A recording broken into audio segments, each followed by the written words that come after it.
Les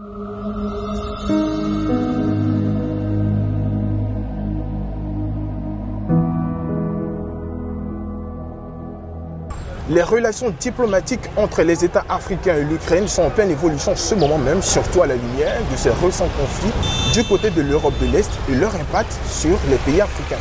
En effet, suite à l'attaque terroriste perpétrée par les rebelles Touaregs et les membres du groupe de soutien de l'islam aux musulmans contre les forces du Mali, l'ambassadeur ukrainien à Dakar n'a pas manqué sans équivoque de soutenir cette action. Ainsi, la problématique qui se pose est de savoir si les États africains doivent entretenir des relations diplomatiques avec l'Ukraine face à ces événements et ces incidents dans la sous-région. Nous sommes dans les rues d'Abidjan pour recueillir l'avis des populations. Je suis Emmanuel Bayon, journaliste à Abidjan.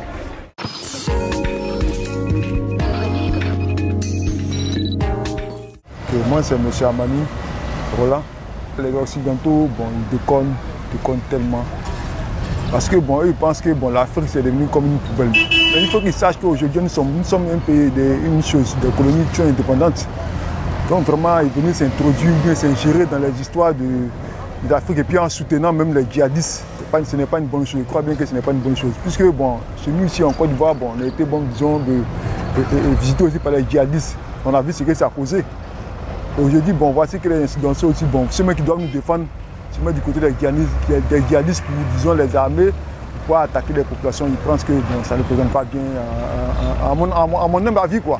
Ce n'est pas une bonne chose. Devant l'Ukraine, que ce soit devant qui, l'Afrique est très faible. Donc l'Afrique même n'a pas, disons, de décision à prendre dans cette affaire-là. Mais comme en toute chose encore, il y a des solutions, on croit que, disons, des relations, disons, des négociations diplomatiques, ça peut avoir lieu. Si moi qui étais à la place de l'ambassadeur, vu que, disons,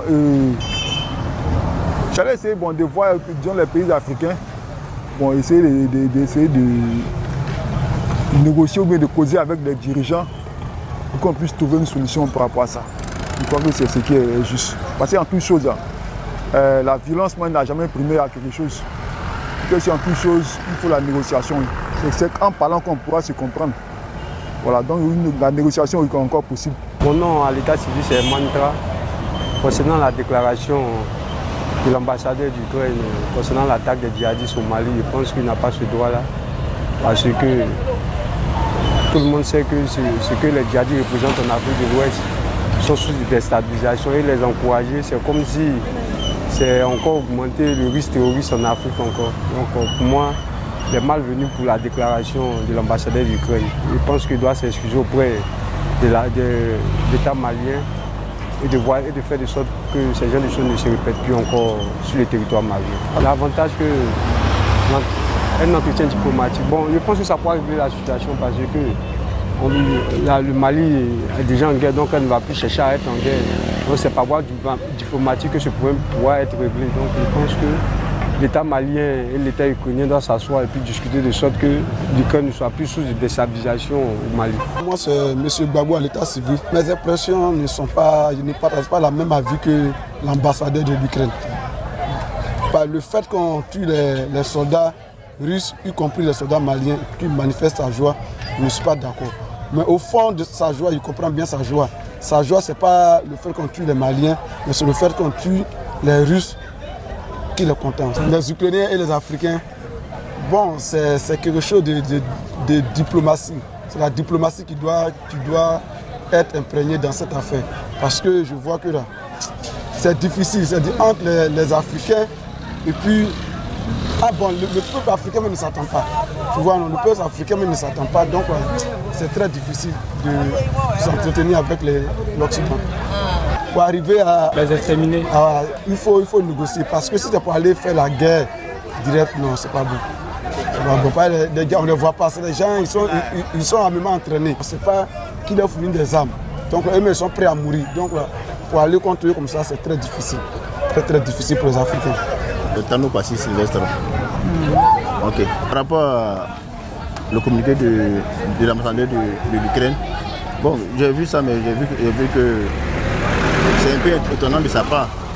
Même si aujourd'hui, parce que je pense que comme aujourd'hui le Mali s'allie avec la Russie, peut-être que c'est pour cela qu'il a fait ce poste.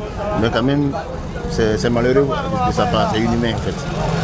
Bon, là, personnellement, je ne vois pas trop l'intérêt de la coopération entre les pays africains et l'Ukraine. Moi, je ne vois pas trop l'intérêt, en fait. Bon, moi, selon moi, hein, personnellement, je ne voulais pas que les pays de la Suisse de Jones s'amènent des palabres des Occidentaux. En fait, je sais qu'il y a une guerre actuellement entre la Russie et l'Ukraine. Bon, moi, en tant qu'Africain, je pense que nous, on ne devait pas se mener dans leurs affaires. On souhaite que cette guerre se termine en Ukraine et puis je veux que les pays, au moins les pays africains puissent s'attendre et puis penser à l'avenir de l'Afrique.